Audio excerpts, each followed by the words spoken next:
जय हिंद दोस्तों, नमस्कार। बिहार लोक सेवा आयोग की ओर से एक विज्ञापन जारी कर दिया गया है, जिसमें आप लोग देख सकते हैं, जिसका विज्ञापन संख्या 87/2025 है। इसमें कहा गया है, शिक्षा विभाग बिहार के अंतर्गत सहायक शिक्षा विकास पदाधिकारी के कुल पद 935 रिक्त पदों पर नियुक्ति हेतु सुयोग्य भारतीय नागरिकों से विहित प्रपत्र में ऑनलाइन आवेदन आमंत्रित किए जाते हैं। ऑनलाइन आवेदन भरने हेतु विस्तृत दिशा निर्देश आयोग के वेबसाइट www.bpsc.bihar.gov.in पर प्रदर्शित है। बिंदु में दिया है क्रम संख्या, कोटि, अनुमान पदों की कुल संख्या और 35% क्षैतिज आरक्षण के फलस्वरूप कुल पदों में से महिलाओं के लिए अनुमान पदों की कुल संख्या। नंबर 1 पे अनारक्षित पद दिया गया है, जिसके लिए कुल पदों की संख्या 374 है और महिलाओं के लिए आरक्षित 131 है। 2 नंबर पे आर्थिक रूप से कमजोर वर्ग के लिए 93 पद है, महिलाओं के लिए 33 पद है। अनुसूचित जाति के लिए 150 पद है और महिलाओं के लिए 53 पद है। अनुसूचित जनजाति के लिए 10 पद है और महिलाओं के लिए 4 पद है। अत्यंत पिछड़ा वर्ग के लिए 168 पद और महिलाओं के लिए 59 पद है। पिछड़ा वर्ग के लिए 112 पद और महिलाओं के लिए 39 पद रखा गया है। पिछड़े वर्गों की महिलाओं के लिए 28 पद रखा गया है, यानी कुल पदों की संख्या 935 रखा गया है और 35% आरक्षण के तहत महिलाओं के लिए आरक्षित पदों की संख्या 319 रखा गया है। बिंदु ख में दिया हुआ है, स्वतंत्रता सेनानी के नाती नाती पोता पोती के लिए कुल 19 पद आरक्षित रखा गया है। इसी तरह बिंदु ग में सामान्य प्रशासन विभाग के संकल्प संख्या 962 दिनांक 22/1/2021 द्वारा दिव्यांगजन अधिकार अधिनियम 2016 के आलोक में दिव्यांगता से ग्रस्त उम्मीदवारों को क्षैतिज आरक्षण निम्नवत देय होगा। नंबर 1 पे दृष्टिबाधित के लिए 10 पद, मूक बाधिर के लिए 9 पद, चलन दिव्यांगता के लिए 9 पद, मनोविकार या बहु दिव्यांगता के लिए 9 पद आरक्षित रखा गया है, यानी कुल 27 पद दिव्यांगों के लिए आरक्षित रखा गया है। आगे यहाँ बिंदु 2 में वेतनमान से संबंधित दिशा निर्देश को दिया गया है, जिसमें वेतन स्तर 5 के तहत मूल वेतन 29,000 रुपया एवं राज्य सरकार द्वारा समय समय पर किए जाने वाले वेतन पुनरीक्षण के आलोक में परिवर्तनीय है, यानी एईडीओ का मूल वेतन जो है 29,000 रुपया रखा गया है, वेतन स्तर 5 के तहत। बिंदु 3 में शैक्षणिक योग्यता से संबंधित दिशा निर्देश दिया गया है, जिसमें कहा गया है मान्यता प्राप्त विश्वविद्यालय से स्नातक या समकक्ष होना चाहिए। उम्र सीमा जो है 1/8/2025 को न्यूनतम उम्र सीमा 21 वर्ष एवं अधिकतम अनारक्षित पुरुष के लिए 37 वर्ष, पिछड़ा वर्ग या अत्यंत पिछड़ा वर्ग पुरुष एवं महिला एवं अनारक्षित महिला के लिए 40 वर्ष एवं अनुसूचित जाति या अनुसूचित जनजाति पुरुष एवं महिला के लिए 42 वर्ष रखा गया है। आगे यहाँ बोला गया है, बिहार सरकार का नियमित रूप से नियुक्त सरकारी सेवक के लिए 5 वर्षों की छूट अनुमान है, परंतु उक्त आयु सीमा की अवधि में प्रतियोगिता परीक्षा में शामिल होने की अनुमति तभी दी जा सकेगी जब उसके द्वारा अब तक अधिकतम 5 अवसरों का उपभोग नहीं किया गया है। आगे यहाँ पे दिया हुआ है, बिहार सरकार के सरकारी सेवक की आयु में छूट की दावा करने की स्थिति में सक्षम प्राधिकार द्वारा निर्गत प्रमाण पत्र जमा करना अनिवार्य होगा। बिहार सरकार के सरकारी सेवकों को सेवा में आने के उपरांत उनकी पूरी सेवा अवधि में बिहार लोक सेवा आयोग द्वारा आयोजित प्रतियोगिता परीक्षा में सम्मिलित होने की, यानी परीक्षा में बैठने के लिए अधिकतम कुल 5 अवसर ही अनुमान होंगे, यानी 5 अवसर ही दिया जाएगा। दिव्यांगों के अधिकतम उम्र सीमा में 10 वर्षों की छूट अनुमान होगी। अगर कोई अभ्यर्थी दिव्यांगता से संबंधित उम्र सीमा में 10 वर्षों की छूट चाहता है तो उसे सक्षम प्राधिकार द्वारा निर्गत प्रमाण पत्र जमा करना अनिवार्य होगा। अभ्यर्थी यह सुनिश्चित करेंगे कि प्रमाण पत्र आवेदन करने की अंतिम तिथि तक वैध हो और साथ ही भूतपूर्व सैनिकों को उम्र सीमा में 3 वर्ष की तथा प्रतीक्षा सेवा में बिताई गई सेवा अवधि के योग के समतुल्य रियायत दी जाएगी, बशर्ते वे बशर्ते कि उनकी वास्तविक उम्र आवेदन भरने की तिथि को 57 वर्ष से अधिक नहीं होना चाहिए। भूतपूर्व सैनिकों को उम्र सीमा में छूट का दावा करने की स्थिति में तत्संबंधी प्रमाण पत्र जमा करना अनिवार्य होगा।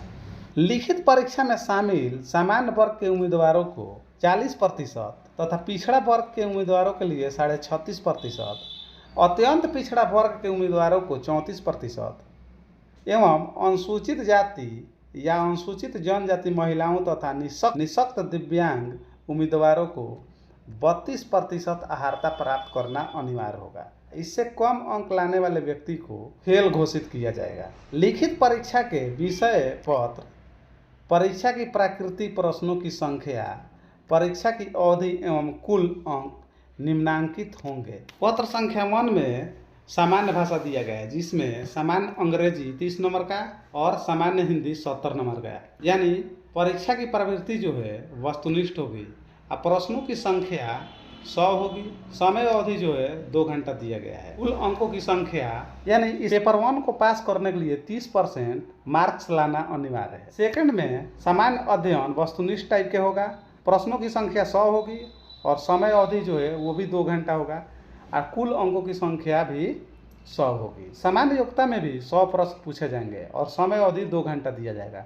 कुल अंकों की संख्या भी 100 होगी। इस परीक्षा में नेगेटिव मार्किंग को अपनाया गया है, यानी इसमें कहा गया है प्रत्येक प्रश्न का 1 अंक निर्धारित है। प्रत्येक प्रश्न के लिए 1 अंक दिया जाएगा तथा प्रत्येक गलत उत्तर के लिए 1/3 यानी 1/3 अंक काट लिया जाएगा। सामान्य भाषा, सामान्य अंग्रेजी एवं सामान्य हिंदी के पत्र मात्र क्वालिफाई होंगे, जिसमें से प्रत्येक में न्यूनतम 30% अंक प्राप्त करना अनिवार्य होगा। अर्थात सामान्य अंग्रेजी एवं सामान्य हिंदी में अलग अलग न्यूनतम अंक प्राप्त होने पर ही अन्य पत्रों का मूल्यांकन किया जाएगा। सामान्य हिंदी के पत्र में न्यूनतम प्राप्तांक प्राप्त नहीं होने पर अभ्यर्थिता पर विचार नहीं किया जाएगा। पाठ्यक्रम से संबंधित यहाँ पे दिशा निर्देश दिया गया है, जिसे आप लोग एक बार वीडियो को पॉज करके पढ़ लीजिएगा। आगे यहाँ मेगा सूची से संबंधित दिशा निर्देश दिया गया है, जिसमें कहा गया है लिखित परीक्षा के प्राप्तांकों के आधार पर आयोग अंतिम चयन हेतु मेगा सूची तैयार करेगा। लिखित परीक्षा में प्राप्त अंकों के आधार पर आयोग अंतिम चयन हेतु मेगा सूची तैयार करेगा। लिखित परीक्षा में प्राप्तांक समान होने की स्थिति में सामान्य अध्ययन विषय के प्राप्तांक के अनुसार मेगा क्रम निर्धारित होगा। लिखित परीक्षा एवं सामान्य अध्ययन विषय में भी प्राप्तांक समान होने की स्थिति में उम्र तथा उम्र में समानता होने पर देवनागरी लिपि में वर्णमाला के अनुसार नाम वाले उम्मीदवार को वरीयता दी जाएगी। आगे यहाँ पे दिया है कि इस विज्ञापन के अंतर्गत लिखित परीक्षा हेतु पुनः मूल्यांकन का प्रावधान नहीं है, यानी दोबारा मूल्यांकन करने का कोई प्रावधान नहीं है। यहाँ पे अभ्यर्थी के कैटेगरी के हिसाब से कोड को दर्शाया गया है। अनारक्षित के लिए कोड 1 रखा गया है, अनुसूचित जाति के लिए कोड 2, अनुसूचित जनजाति के लिए कोड 3, अत्यंत पिछड़ा वर्ग के लिए कोड 4, पिछड़ा वर्ग के लिए कोड 5, पिछड़े वर्ग की महिलाओं के लिए कोड 6, आर्थिक रूप से कमजोर वर्ग के लिए कोड 7 का निर्धारण किया गया है। यानी अभ्यर्थी अपना आरक्षण कोटि के हिसाब से आरक्षण से संबंधित कोड का चयन करेंगे। यदि कोई अभ्यर्थी 40% या उससे अधिक दिव्यांगता से ग्रस्त है एवं समान प्रशासन विभाग बिहार सरकार के पत्रांक 2568 दिनांक 11/2/2025 के आलोक में विशिष्ट दिव्यांग अभ्यर्थियों अर्थात 40% से कम दिव्यांग वाले तथा लिखने में असमर्थ अभ्यर्थियों के लिए श्रुति लेखक एवं अन्य सुविधा का दावा करने की स्थिति में उपर्युक्त अधिसूचना के साथ संलग्न अनुसूची 1 में सक्षम प्राधिकार द्वारा निर्गत प्रमाण पत्र एवं अनुसूची 2 में शपथ पत्र संलग्न करना अनिवार्य होगा। जिस दिव्यांग अभ्यर्थियों को श्रुति लेखक की आवश्यकता होगी, उन्हें ऑनलाइन आवेदन के श्रुति लेखक की आवश्यकता कॉलम में यस करना अनिवार्य होगा। ऑनलाइन आवेदन करने के लिए अभ्यर्थियों के पास निम्न कागजात होना अनिवार्य है, जैसे में मैट्रिक का प्रमाण पत्र जन्म तिथि के साक्ष्य के रूप में, स्नातक या समकक्ष का प्रमाण पत्र, स्नातक या समकक्ष का अंक प्रमाण पत्र, पिछड़ा वर्ग एवं अत्यंत पिछड़ा वर्ग के उम्मीदवारों के लिए क्रीमिलेयर रहित प्रमाण पत्र, महिला उम्मीदवारों के लिए पिता के नाम एवं पते से निर्गत क्रीमिलेयर रहित प्रमाण पत्र,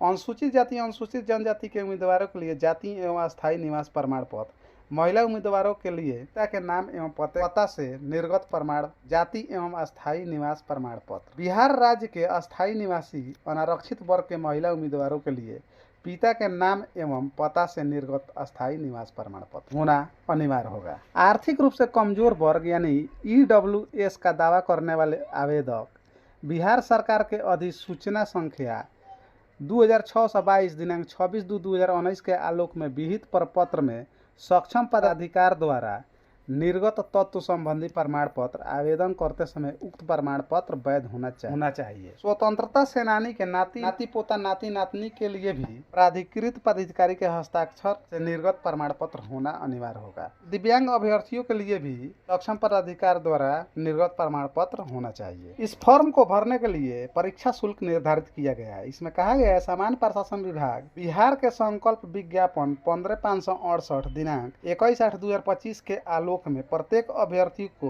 मात्र 100 रुपया यानी 100 रुपया परीक्षा शुल्क जमा किया जाना है। अभ्यर्थी को उपयुक्त परीक्षा शुल्क के अतिरिक्त विभिन्न बैंकों द्वारा निर्धारित चार्ज भी देना होगा, जिसे ऑनलाइन भुगतान के क्रम में बैंक द्वारा स्वतः बैंक चार्ज के रूप में ले लिया जाएगा। और वैसे अभ्यर्थी जिनके द्वारा ऑनलाइन आवेदन में पहचान पत्र के रूप में आधार संख्या अंकित नहीं किया जाता है, उन्हें बायोमेट्रिक फी के रूप में 200 रुपया अतिरिक्त शुल्क का भुगतान करना होगा। ऑनलाइन आवेदन पत्र भरने से संबंधित तिथि एवं अन्य निर्देश निम्नांकित है। नंबर 1 में कहा गया है निम्नांकित है। ऑनलाइन आवेदन प्रारंभ करने की तिथि 27/8/2025 रखा गया है और ऑनलाइन आवेदन भरने के अंतिम तिथि जो है 26/9/2025 रखा गया है। थैंक यू, धन्यवाद। वीडियो अच्छी लगी हो तो लाइक करें और इस चैनल पर नए हो तो चैनल को सब्सक्राइब करें। थैंक यू, धन्यवाद दोस्तों।